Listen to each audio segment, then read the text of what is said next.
Hello tout le monde, j'espère que vous allez bien. Bon retour sur ma chaîne et si vous êtes nouveau, bienvenue.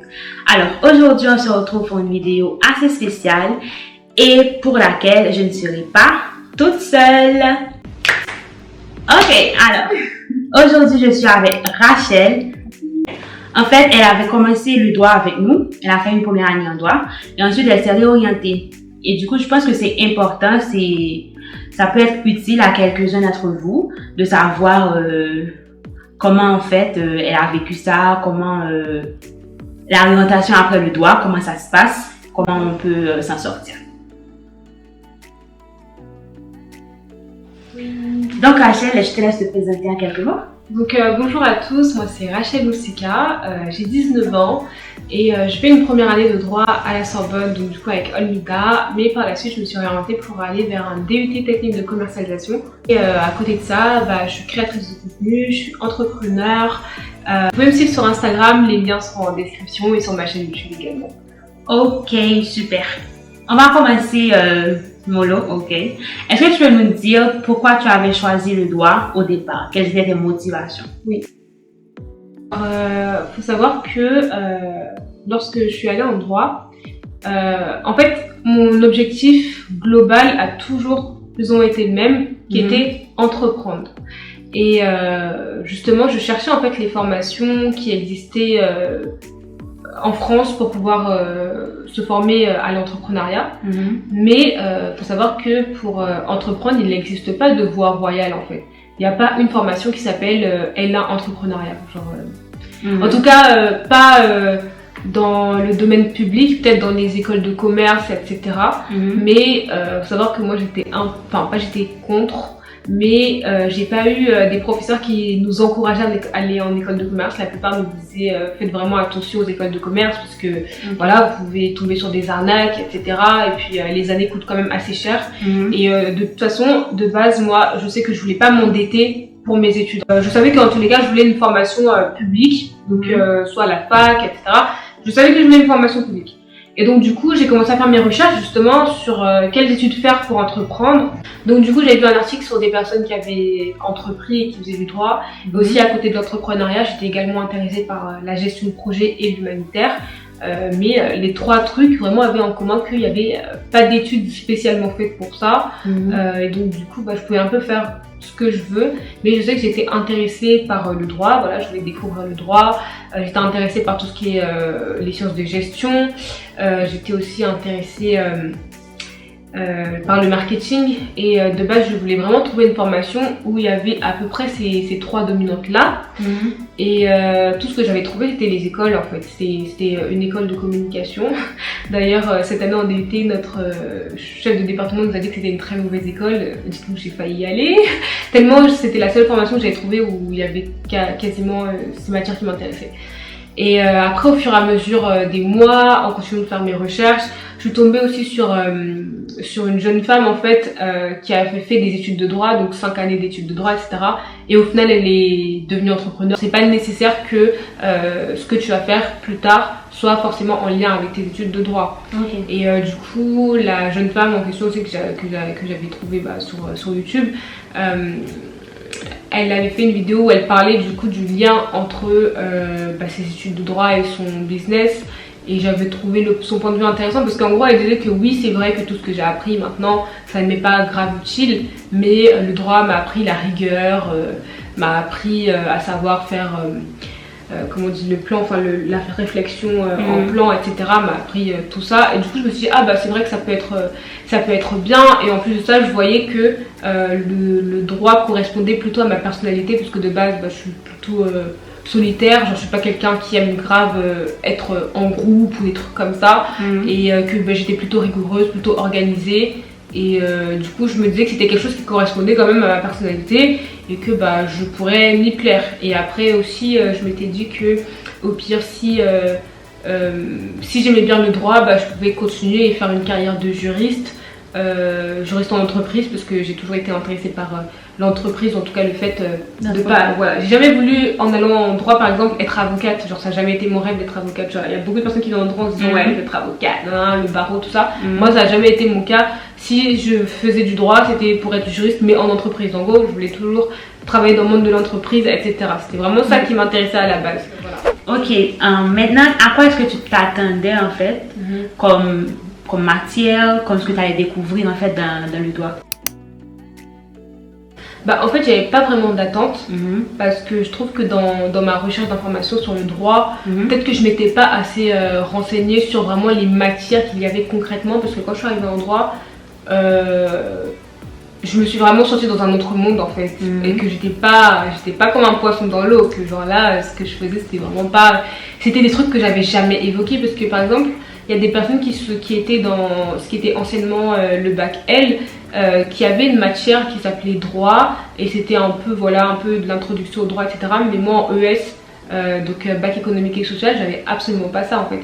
Il faut savoir que aussi j'ai fait un bac économique et social, et j'aimais beaucoup mon bac en fait, j'aimais beaucoup ma filière, genre vraiment j'aurais pu continuer une année de plus en ES parce que les matières étaient très intéressantes, donc avec l'économie, etc. Donc voilà, c'était déjà en fait tout ce qui était économie, entreprise, etc. C'était vraiment les trucs qui m'intéressaient de base. Et du coup, en allant en droit, j'avais pas vraiment d'attente parce que j'étais pas allée ouvrir des manuels, etc. pour voir ce qu'il y avait. J'avais essayé de lire et tout, ici et là, ce qu'on pouvait faire. Mais par exemple, je savais pas du tout qu'on allait faire du droit constitutionnel, et que le droit constitutionnel, vous alliez parler de la France en long, large et travers, et toutes ces républiques et tout ça. Alors que ça m'intéresse pas en fait. Genre moi, tout ce que j'apprenais sur la France et tout, j'aurais voulu savoir tout ça pour l'Afrique en fait. Donc, du coup, c'est aussi ça qui m'a freinée, et j'avais appris aussi que le droit... il y en a pour qui c'est basique de savoir ça, mais je savais pas que le droit d'un pays, tu l'exerçais uniquement sur le sol du pays. Ça te limite géographiquement, et moi c'était absolument pas ce que je recherchais. Moi je voulais un bagage pour partir. À partir de quel moment tu as commencé en fait à remettre en question ton choix? C'était à partir de c'était vraiment le mois d'octobre.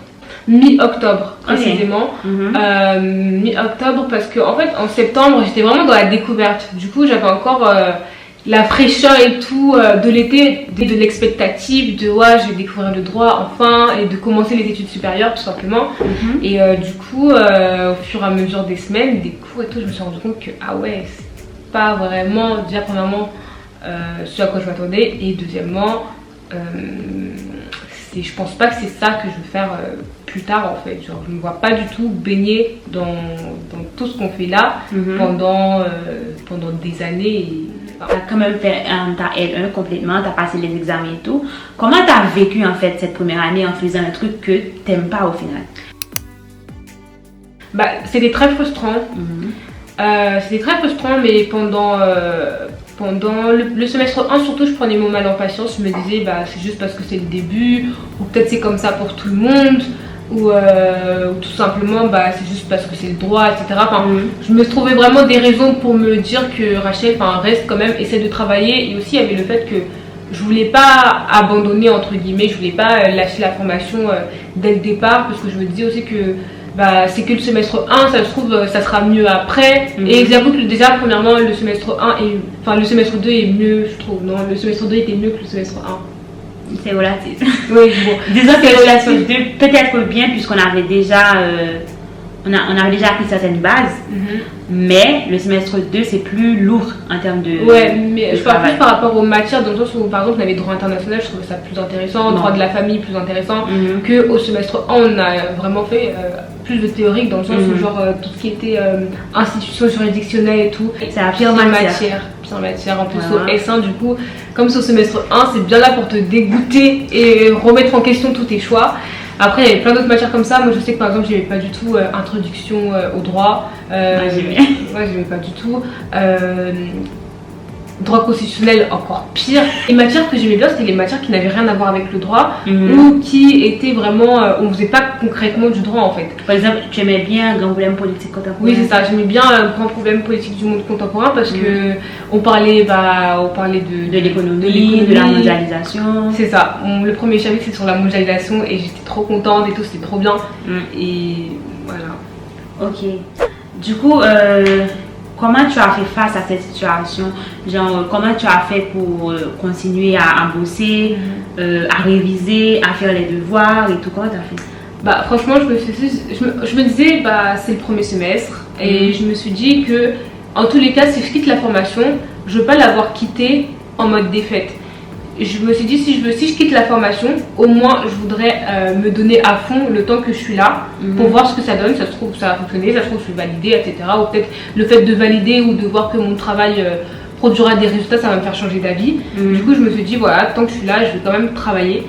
Je vais quand même réviser, faire ce que je peux, voilà, faire ce que je peux pour pouvoir réussir si possible. Et je me suis dit, tant que je suis là, je vais prendre tout ce que la formation peut m'apporter, toutes les informations que je peux avoir, parce que ce qu'on apprend à l'université, c'est vraiment bénéfique et c'est vraiment une plus-value. Et je sais qu'en tous les cas, ça m'enrichissait personnellement. Donc je me suis dit, écoute, je vais prendre tout ce que j'ai à apprendre ici.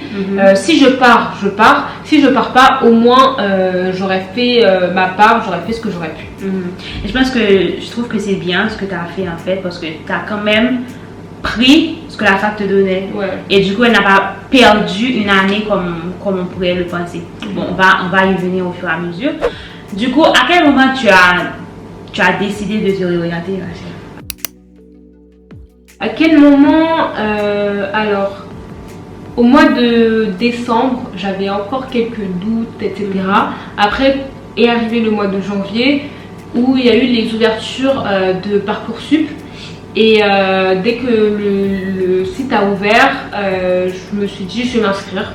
Je me suis dit je vais m'inscrire parce que le truc c'est qu'en octobre, quand j'ai vraiment commencé à douter de ma formation, etc., bah, j'avais quand même commencé à côté à faire des recherches sur la formation que je voulais faire. Parce que premièrement, si je devais annoncer à mes parents que j'allais me réorienter, j'allais pas leur dire je vais me réorienter mais je sais pas où. Il fallait que j'ai quand même un plan, que je leur dise ok, je me réoriente, voilà mon plan B. Le plan A n'a pas fonctionné, voilà mon plan B, que bon, de base j'avais pas prévu de plan B parce que je pensais vraiment pas que le droit n'allait pas me plaire. Et du coup je leur ai dit bah voilà ce que je veux faire, c'est ça qui m'intéresse, etc. Ou au moins si je ne savais pas exactement quelle formation je voulais faire, je savais quel domaine je voulais étudier et je savais que cette fois-ci dans ma réorientation, il fallait absolument que je fasse du marketing, il fallait absolument que je fasse un truc lié aux entreprises, etc. Des choses en fait qui étaient vraiment liées à tout ce que je voulais, tout ce que j'aime en fait, de base, tout ce que j'aspirais de base en fait. Oui, si j'aurais pu retourner en terminale, je pense que j'aurais plus approfondi mes recherches, j'aurais davantage cherché des formations différentes que les licences, parce qu'il faut savoir que quand j'étais en bac général, on dit souvent ouais bah la suite du bac général c'est la licence. Et on nous parle peu des BTS et des DUT alors que ce sont des très bonnes formations aussi. Et c'est ça que j'allais te demander justement.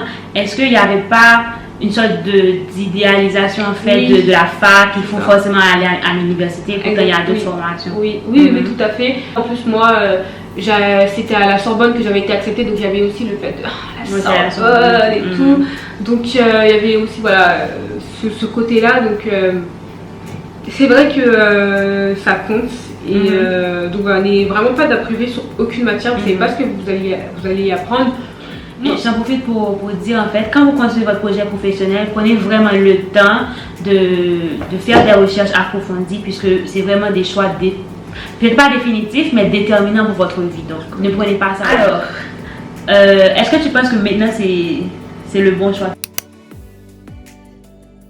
Oui, là je me dis pas non mais l'année prochaine j'arrête, non, pas du tout. Donc je me dis qu'en tous les cas, premièrement je continue, voilà. Et aussi par rapport aux matières que j'ai dans mon DUT, c'est vraiment ce que je recherchais en fait. C'est vraiment ce que je recherchais, c'est vraiment tout ce que je recherchais. Voilà. J'ai rien d'autre à ajouter, c'est vraiment une formation qui me correspond. Tout ce qu'on fait de manière générale, mis à part les mathématiques, voilà. Mis à part les mathématiques, dont le volume, je m'attendais pas à ce qu'il soit aussi important, de maths présent dans la matière, mais voilà, on s'adapte. Quand je place le pour et le contre et que je me dis voilà, il y a des maths, j'aime pas trop les maths et tout, mais le pour c'est que voilà, on a plein de matières de marketing. Ouais, c'est ça, j'ai plus de trucs que j'aime pas en tous les cas.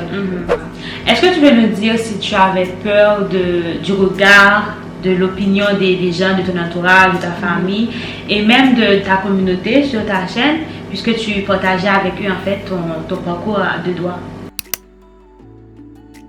Ok. Par rapport à ma famille, surtout mes parents, c'est vrai que j'avais un peu chaud de leur dire et tout parce que j'avais peur qu'ils soient déçus, voilà. Parce que je sais que mes parents ils étaient très fiers que leur fille soit entrée à la Sorbonne et en plus en droit, etc. Parce que voilà, c'est une filière d'excellence, voilà, faut le dire. Du coup, je sais que mes parents étaient très fiers de moi par rapport à ça et j'avais vraiment peur, enfin pas peur, mais je voulais pas les décevoir en fait. Je voulais pas les décevoir par rapport au fait de changer de cursus. Du coup, c'était un peu ça, mais je me suis dit aussi que, en tous les cas, même si mes parents ils sont déçus entre guillemets sur le moment, en tous les cas, ça reste ma vie en fait. Genre, c'est pas eux, premièrement, qui vont rien que en cours poursuivre mes cours, c'est pas eux qui vont faire mes DS, c'est pas eux qui vont faire le métier qu'il y a après le droit, etc. Enfin, genre, c'est pas eux qui vont exercer ma vie en fait. Genre, ça reste ma vie et c'est mon histoire, c'est ma personne, etc. Donc, je peux pas conditionner mon choix forcément par rapport à ça. Et je sais que par exemple le regard des gens ou la peur de la réaction des parents, c'est quelque chose qui peut souvent freiner à la réorientation. Mais franchement, vos parents, si vous aiment vraiment, je ne vais pas questionner l'amour de vos parents, mais ils vont vous soutenir en fait. Après, par rapport au regard de ton entourage, de mon entourage en général, non. D'ailleurs, même il y a des personnes de mon entourage qui ont joué un rôle important dans ma réorientation, qui m'ont vraiment aidé à voir plus clair, à faire mes choix, etc. J'ai fait pas mal de rencontres qui ont vraiment été déterminantes pour m'aider à choisir ce que je voulais faire concrètement l'année prochaine. Et après, par rapport à ma chaîne YouTube, c'est vrai que j'avais un peu d'appréhension. J'avoue que c'est aussi l'une des raisons pour lesquelles j'ai vraiment voulu terminer mon année entière et que je voulais pas partir en perdante parce que je voulais pas en fait que ça affecte entre guillemets mon image. C'est vrai que sur ma chaîne je parle pas mal de cours, etc. Et je voulais pas que mes abonnés disent ah mais Rachel elle partage tout ça mais en vrai elle a abandonné sa formation, etc. Tu vois, du coup c'est pour ça aussi que je m'étais dit quand même ok je vais quand même essayer de réussir cette année de droit, etc. et voir ce que ça donne. Mais au final je me suis dit je vais rester, je préfère rester moi-même en fait en tous les cas. Je préfère rester moi-même et si mes abonnés ils apprécient vraiment ce que je fais, ils vont que me soutenir en fait. Donc du coup voilà. Ok, super. Oui, et juste à rajouter, justement après ma réorientation, j'ai vu qu'il y avait pas mal de personnes aussi qui avaient cette problématique-là de réorientation, que oui, je fais quelque chose qui ne me plaît pas forcément, mais j'ose pas me réorienter. Et justement, le fait que moi je me sois réorientée, ça a encouragé d'autres personnes qui sont venues me voir en DM pour me dire Rachel, le fait que tu aies partagé, le fait que tu sois réorientée, que tu aies osé te réorienter, moi aussi en fait ça me donne la force de sauter le pas et de vraiment aller faire ce que j'aime, tu vois. Donc au final, ça n'a été que bénéfique. Ok, super. Donc c'était vraiment enrichissant. Elle a partagé avec nous son histoire et je pense que ça peut vraiment être utile à beaucoup de personnes qui se posent des questions. J'espère que ça vous a servi en fait. Est-ce que tu as quelque chose à dire pour terminer? Juste un conseil à toutes les personnes qui souhaitent se réorienter, peu importe de quelle école ou de quelle formation vous venez ou à combien d'années d'études vous êtes, parce que souvent il y a des personnes qui sont dans ma deuxième année ou dans ma troisième année, ça compte pas. Le plus important c'est de vraiment faire ce que vous aimez parce que vous êtes l'acteur principal de votre vie en fait. Personne ne va prendre certaines décisions à votre place et ne subissez pas votre vie en fait. Vous êtes l'acteur principal, c'est vous qui prenez les choix, prenez les initiatives. Donc ne restez pas dans une formation qui ne vous plaît pas, vous n'êtes pas épanoui, vous ne faites pas un minimum ce que vous aimez. Parce que voilà, même si dans une formation elle peut être épanouie, ça reste quand même des études, ça reste quand même relou par moment. J'aimerais juste dire, elle a voulu faire ça, elle savait où elle voulait y aller, elle avait une vision et elle fait ce qu'il faut en fait pour y arriver. Donc voilà. Donc, merci Rachel d'être venue sur ma chaîne, d'avoir répondu aux questions et tout, ça m'a fait plaisir. Et pour tous ceux qui sont dans cette situation, si vous vous posez des questions et tout, n'hésitez pas à aller sur sa chaîne, elle en parle dans pas mal de ses vidéos. Voilà. Donc c'est déjà la fin de la vidéo, j'espère qu'elle vous a plu. N'hésitez pas à venir me suivre sur Instagram. Voilà, c'est là que je suis plus active et Sur ce, je vous dis prenez soin de vous. À bientôt. Bye. Bye.